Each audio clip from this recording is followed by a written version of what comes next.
What's up, guys? So today we're diving into one of the most spine-chilling stories I've ever come across. And trust me, after researching this for weeks, I'm still getting goosebumps just thinking about it. Picture this: you're in a remote part of the Appalachian Mountains, far from city traffic, far from pollution, where hardly anyone lives. It's the kind of place where nature rules and humans are just visitors.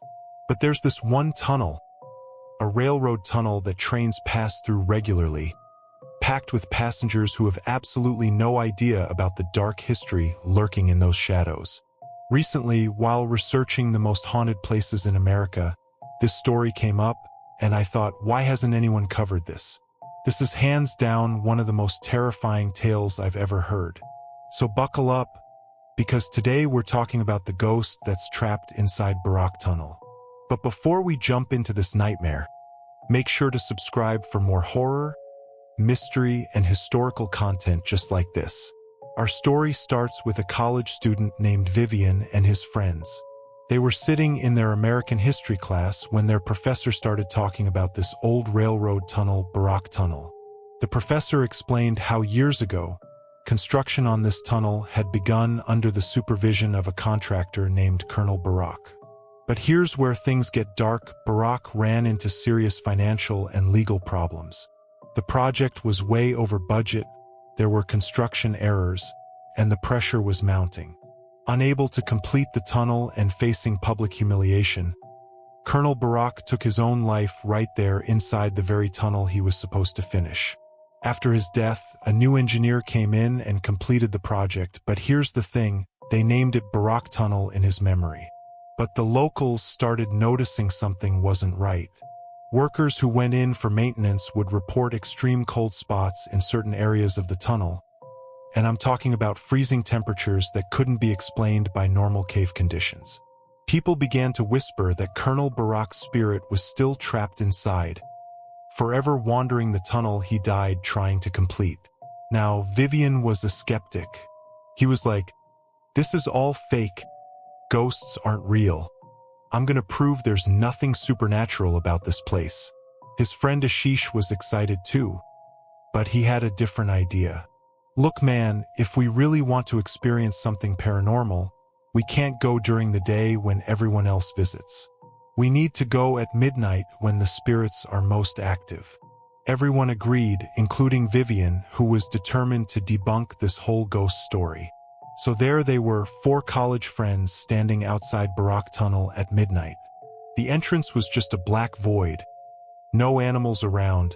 Complete silence. It was the kind of silence that makes your skin crawl. Vivian looked into the tunnel and said, "Ashish, look into that cave and tell me what you see." "Just darkness, man. But going in there doesn't look safe to me." "Look, we're going in," Ashish replied. "All 3 of us are going. You coming or not? It's your choice, but we're taking our next step inside that tunnel right now." Vivian hesitated, watching his friends head toward the entrance.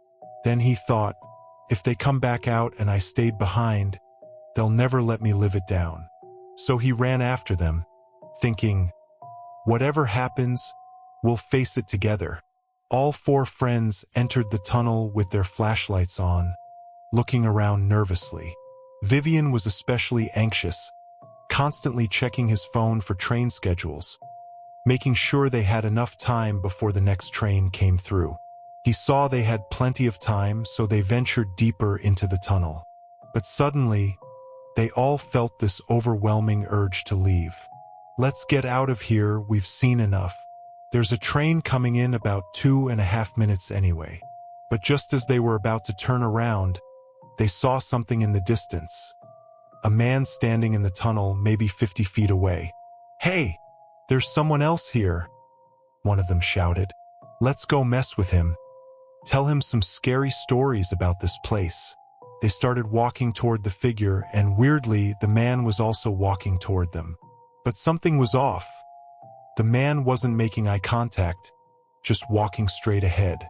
"Wait," Vivian said, checking his phone again. "There's only 1 minute left before the train comes."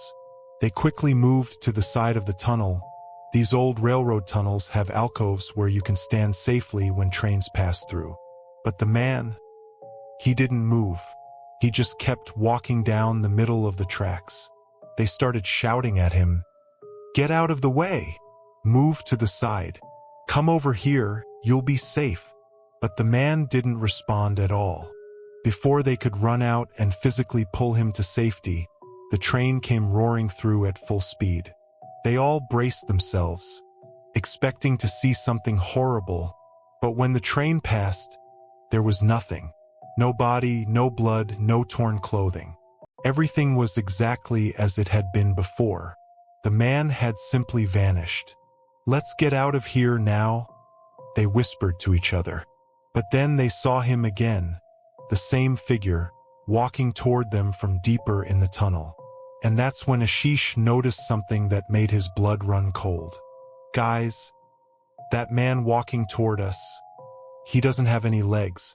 He's floating in the air." Their hearts stopped. They could see it clearly now. This wasn't a living person. It was something else entirely. And as they stared in terror, they could hear it laughing. A hollow, echoing laugh that seemed to come from everywhere at once. They ran. They ran faster than they'd ever run in their lives, hearing footsteps behind them, or what sounded like footsteps, and that terrible laughter following them. They didn't stop until they dove out of that tunnel entrance. When they looked back, the figure had returned to the depths of the tunnel, disappearing into the darkness. Vivian finally understood what he thought was just a story was actually reality. While his friends ran home in terror, Vivian needed answers. He went straight to his professor's house, yes, at midnight, and told him everything. The professor went pale. "You went to Barrack Tunnel at midnight? Where even wild animals won't go. Everyone knows what haunts that place." Then he told Vivian the complete story. Years ago, when Colonel Barrack was working on that tunnel, he faced financial problems and construction errors that he couldn't overcome. The shame and humiliation became too much for him.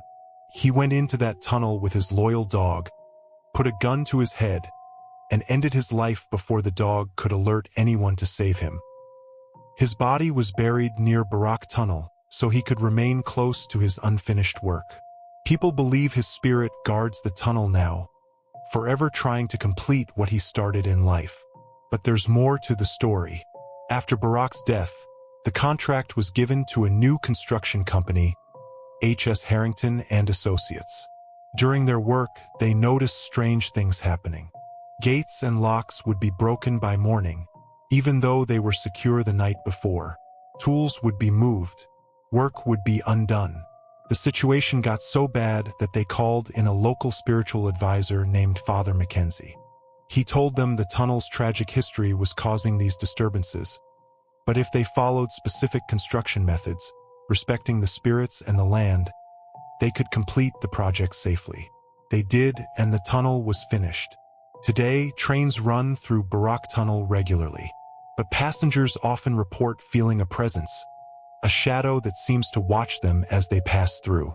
There's something different about this tunnel, a silence that feels like it's trying to communicate something. Guys, let me leave you with this thought. There are places in this world that call to us, places where we feel like we need to be the hero to prove ourselves. But don't do it. You might go in thinking you're brave, but you could end up becoming part of the very legend you're trying to debunk. If you're going to explore these places, go during the day when it's human territory. Don't venture into the realm of spirits during their time. There's no need to prove you're fearless, because you might end up trapped there forever, becoming another ghost story for future generations to tell. Stay safe out there, and remember, some mysteries are better left unsolved. Thanks for watching, and I'll see you in the next one.